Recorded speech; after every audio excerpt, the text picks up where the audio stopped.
Coach, you got your opening statement, and we'll take questions. Thank you. It's great to be here. It's our 8th year coming here as a head football coach, and our staff is very much intact. And it's great to be here again. And really, I think every August that we all come here for is sort of an opportunity for a new beginning. And that's what we challenge our players with every year, and our coaches as well. And that's where we're at. So with that being said, I want to congratulate last year's staff, our players, all the players that have come to Michigan State since 2007, and all the administration that's been so much involved in our run to the Rose Bowl and our Big Ten championship, and want to move on past that. Our goals really remain the same as we enter this 8th year. It's to have a relationship with our players, our young people. I think if you do that, you have great chemistry. We have had great leadership among our seniors every year, and I think it's very evident in what we've been able to accomplish. So it's the relationships, it's the education. We graduated, I believe, 122 or 121 players these last 7 years, helping them launch their career, going on to become self-sufficient young people in this society. Big-time football, which the Big Ten gives you that, Rose Bowl, championships, those type of things are very evident for us. Continue to try and push through. And then constantly trying to give back and be givers and promote giving. I think our players have done a great job with that. So we're going to remain a very disciplined football team. We've got great enthusiasm this year. Hard work is going to be, again, things that we emphasize, and we're going to continue to push through it. We've got a great offense coming back. A lot of our production is back on offense. Defensively, we've had tremendous success defensively these last 3 years in particular. I think we led the Big Ten in 9 categories defensively last year. Nationally, we were up there in a number of them as well. Special teams players are back. Had 2 excellent specialists and a great long snapper. That's where we're at. So I'll take some questions and we'll go from there.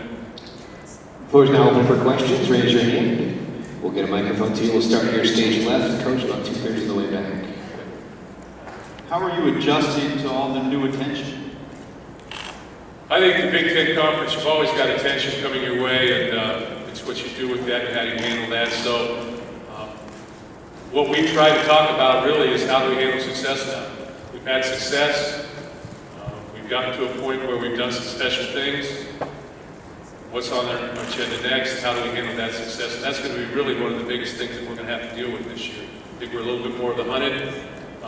That's a good place to be, but it's also a very precarious place to be as well. Our next question, Coach, is stage right under the light, and then we'll move a couple rows back. That's you, Paul. Okay, thanks.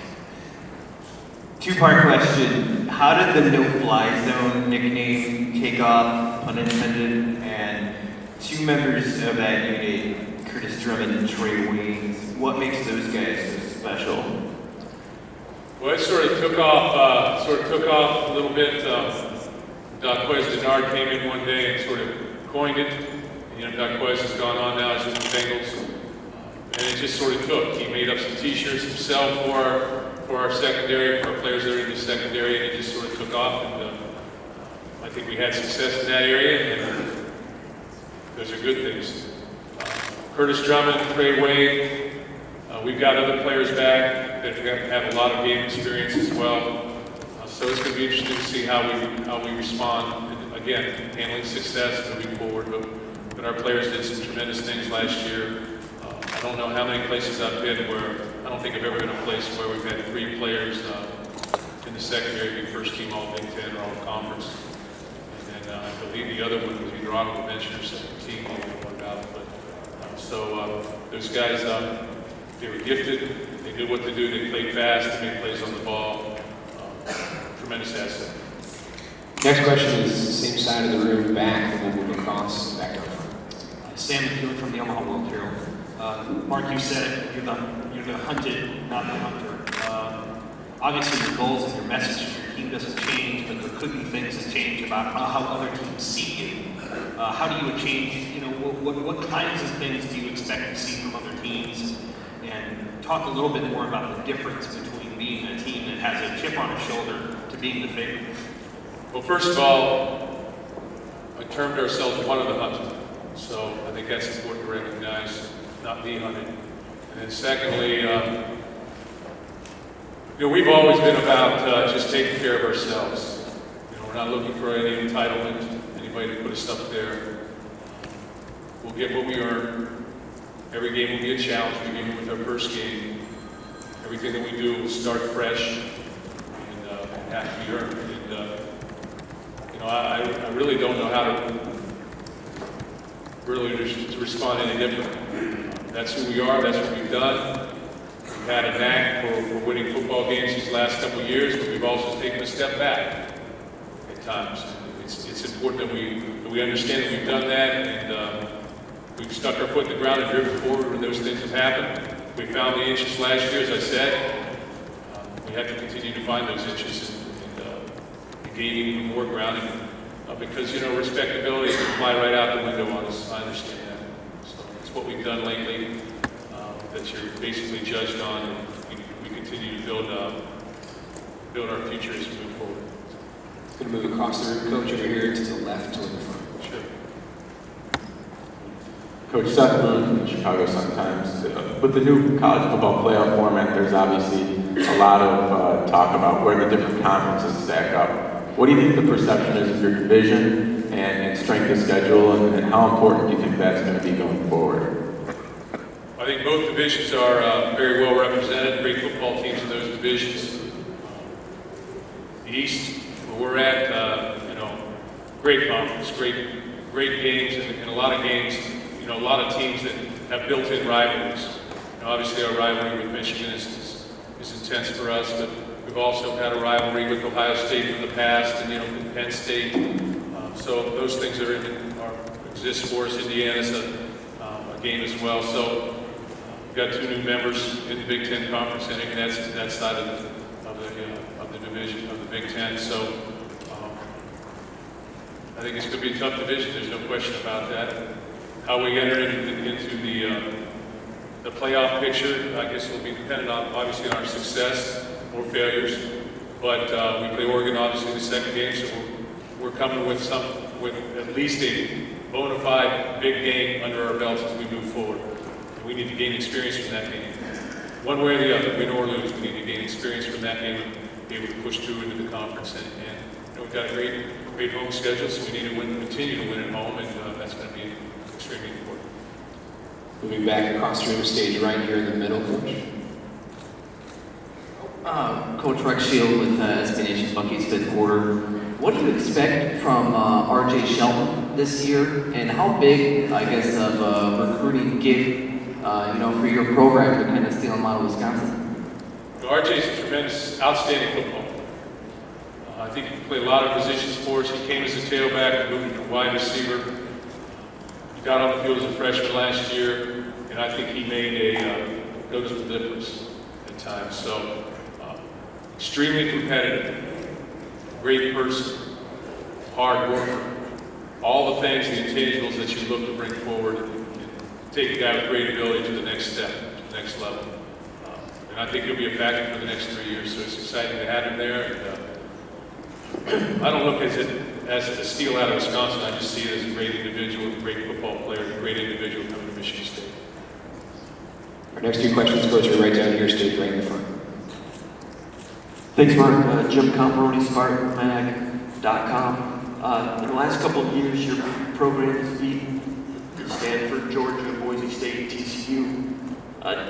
Do you get the sense when you're playing those games that you're, among other things, carrying the banner a little bit for the Big Ten? And will that be the case also out at Oregon? Is that added pressure? Or do you sense that that's part of the job?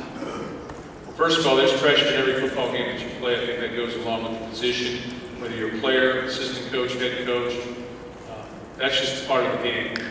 So you need to make sure that you're ready for every single football game. So Oregon will be no different than the game before, the Jacksonville game. So that's one thing as far as representing the Big Ten. I think we all do our very best as we move out of conference into the people and getting involved with the people we play, whether it's bowl games or whether it's out of conference games, to to represent this conference. It's a great conference. I think there's great football here. I think this is an extremely well-coached conference. It's on the cutting edge of a lot of different things. And, great fan bases, great media coverage, and it's really one of the places, unique places to play college football in America. Next question, also down front, and then we'll be back here on the right side. Mark, did you at all feel the need to address what was going on in Northwestern, push anything nice with your players? No, I did not address that because, really it's about us at this point in time. When it becomes about these other things, then we'll talk about those things. But at this point, I think it was too far in the future to discuss it. When it became a reality for us, certainly discussing. Everybody has their different views, but this is about Michigan State. Same side of the room toward the back, the road to come up here to the front on the left side. Coach, this is Mike Griffin from MLive.com. You mentioned the intensity of the Michigan rivalry. How do you keep it intense when you've won 5 out of the last 6? What keeps the fire burning for that rivalry? I continue to live in Michigan. I know how to do it. Our next question is down here, front stage left, all the way in the front row. Then we're going to come across the aisle here. Yeah, Coach, Steve Hellwagon with 24/7 Sports. Question I have is you played Ohio State for the Big Ten Championship last year. Now you're in the same division. In about a week or two, they came out and announced that it was going to be a night game. It's very rare that you guys play November night games. Just your thought about playing a November night game and the thought process that went into making that game a rematch of the championship game, a primetime game in that spot. Well, like so many things, things just come to you. So, I was probably on the same, I found out probably the same time everybody else did. We're going to play at night. It's a quick decision. And we embrace the decisions that are made. We've had great football games tonight at Spartan Stadium. It's a great environment, outstanding environment. There'll be a national game, so I think it's good for the conference, good for the two teams that are playing in the football game. And we played very well at night, so we'll look forward to a great game. You go to stage right here in the aisle right in front of us, Coach. Coach, kind of going off of that, a lot of people are labeling that as a de facto East championship game.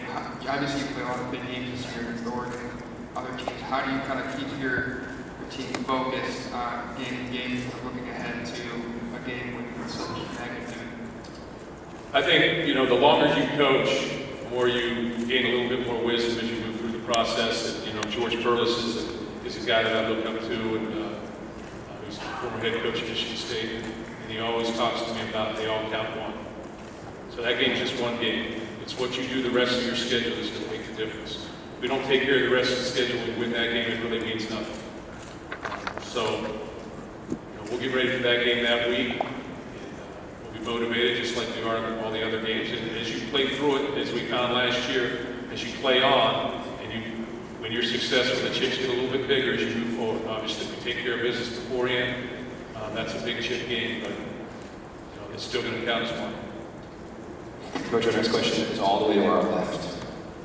Yeah, Mark, compared to this time a year ago, you've now got a seasoned quarterback who's won championships and won the Rose Bowl and stuff. Just how settling is that for you compared to maybe this time a year ago? What kind of? Well, it's very settling when you have a quarterback coming back with experience, with a lot of game experience. When he's been successful, that's going to pay dividends. When you look back at our time here, Brian Hoyer's second year in 2008 was successful. Cousins, his second and his third year as a starting quarterback, very successful. Connor Cook's first year as starting quarterback, successful. So it gives him a lot of experience, a lot of confidence moving forward.